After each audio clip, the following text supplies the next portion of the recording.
Hello, ladies. Welcome back to my channel. Mireille Nicole here, relationship coach. And in today's video, we're going to talk about 3 behaviors that destroy relationships and what to do instead. Now, I'm not going to be talking about the 3 A's here. So abuse, adultery, addiction, but obviously these things I'm going to share with you today would be useful in some of those situations also. But we're generally going to talk about relationships that are pretty much otherwise healthy and functional. So before I dive in, if you haven't yet subscribed to my channel, please do so now. Hit that subscription bell. And if you haven't downloaded my free intimacy workbook, check out the description for the link. All right, so let's get to it. Number 1, the first behavior that can potentially destroy your relationship is expecting your man to read your mind. Now, no offense to your husband, your boyfriend, your fiance, whatever he is, but he probably does not have that gift. Most men or people in general do not. And you might say, well, Mireille, we've been together for years now. He should know, what I want, what I need.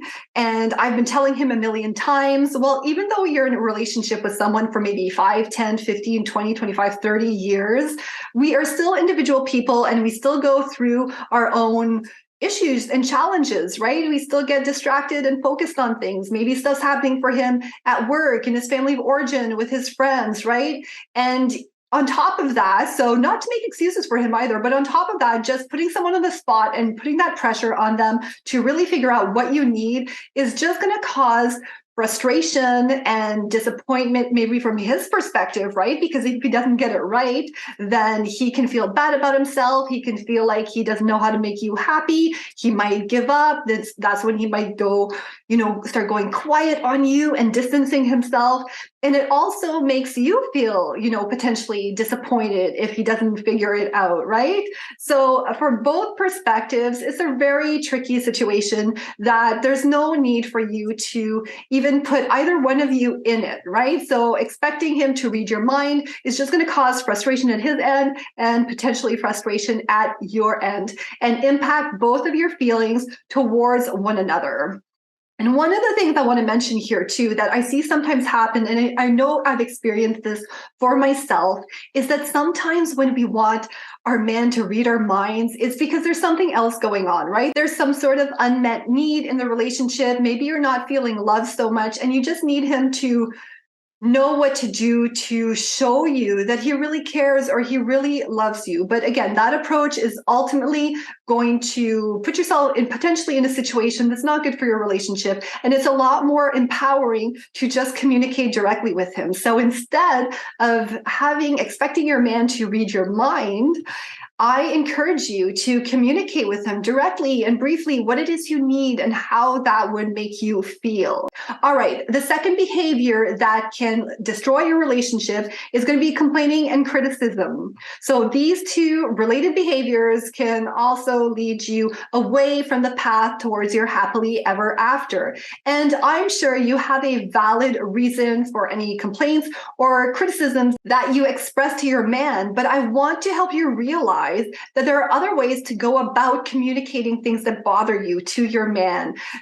Approaches that are going to strengthen your bond instead of create friction in the dynamic between the two of you. So this behavior is also usually related to not communicating what you need in a way that works in love. So let me just share an example here of what I mean by complaining. What's an example of complaining that can lead to, harming or causing undue stress in your relationship that you might not even be aware of, because sometimes we do these things and it's really subtle and we don't realize it. So I'm going to give you a real life example. So my husband and I, we have a cottage. I should say it's more like a cabin. Some people have cottages and they're nice homes. Like we have a round wood, just like a wood log cabin that was built by someone, and he wasn't even like a construction worker or anyone in the industry, right? He just built that cabin. And unfortunately, we have issues with mice. And every time we go to the cottage, the mice leave little indications that they were there all over the counter. I'm sure you can imagine what that is, right? There's mice poo everywhere, every time we go, and it drives me nuts. And no matter how many times we seal all the holes in the wall and try to, make sure there's no way for them to get in. We always find some when we go there. So I know there was one time we went to the cottage and I was just so discouraged, and I saw that there was mice poo, and I was just like, I'm trying to remember the words I said exactly in that moment, but it was something like, I'm so disappointed. There's still mouse poo. And I started complaining, right? My frustration and my disappointment that we still had this issue going in the cottage. And I could see my man's face just like drop. And in that moment, because everything I teach here, everything I share with you on this channel, I do for myself. I caught myself, right? Which is like the first thing you want to start being able to do is just to raise your self-awareness and like realize when you're doing these things. So right away I went to my man and I said, babe, I know I was complaining. I want to make sure like it's not you, it's not your fault. And you could see his face just change again, right? Because sometimes when we complain, we criticize, then the man, even if I didn't say it was his fault, right? I was it was implied in a way because he was the one who was trying to fix it and it was just never working out. I was trying to help him, but it was mostly him, right? So for him, it felt like he was failing. So just be very, very careful and be very aware with your complaints and criticisms. Of course, you can complain about stuff, but try to just be careful in terms of whether or not it's going to sound or come off like it's his fault. And if you do catch yourself like I did, make sure that you apologize. So instead of complaining and criticizing, right, or if you do that, make sure you apologize and just look at other ways that instead of complaining and criticizing, you can communicate what you need. And one of the ways I recommend you do that is to talk a lot about the things that you do want and the things that you would like to see happen. So instead of, complaining, there's still, the mice are still coming in, just, I would be so nice to solve this mouse situation, or I can't wait to come here and it's always like all clean and everything, in a way that's a lot more positive. And the third behavior that can potentially destroy your relationship is putting everyone else first over yourself. Let me know in the comments if this is you, if you can relate to this. I know for myself, I sure can. I was someone who was always trying to put everyone else first.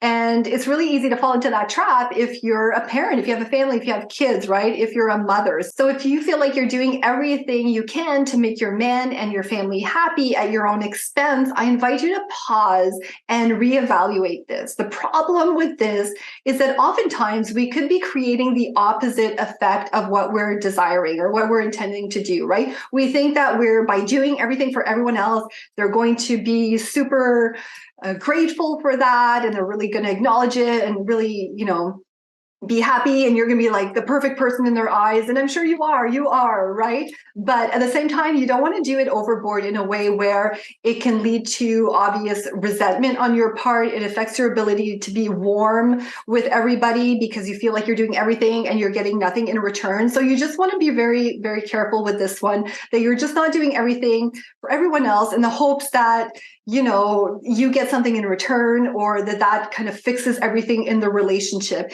And instead, give yourself some time to do your own self-care, things for yourself that are also going to have a ripple effect and a benefit on everyone else. And I want to stress that point of doing things for yourself while others also benefit from that. Because I see a lot of women in the space of self-development, inner work, who are all about doing things for themselves, but are not considering what that looks like for everyone else. So we don't want to do things for ourselves and just shut everyone else out and just think about ourselves, and that's up to them to, to understand or to rise up to my level. You want to do things for yourself that make you still warm in the relationship, that make you communicate more effectively in the relationship. So managing your emotions, right? So that you feel better with your own emotions. And at the same time, that benefits others because you will likely be less reactive in situations of conflicts. You're going to be better able to respond calmly and negotiate and move the relationship forward. So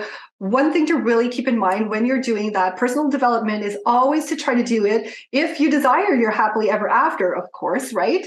So you always do it in the lens of, how is this going to impact the dynamic with your man, right? So it's not about twisting yourself up into pretzels to make him and everyone else happy. It's about doing it in a way that makes you also aware of other people and to respect others, just respecting yourself and respecting others at the same time. So you can have that wonderful relationship together. That being said, by working on your communication skills and understanding men, that will definitely help you avoid the whole situation of accidentally repelling men because you're just focusing on yourself.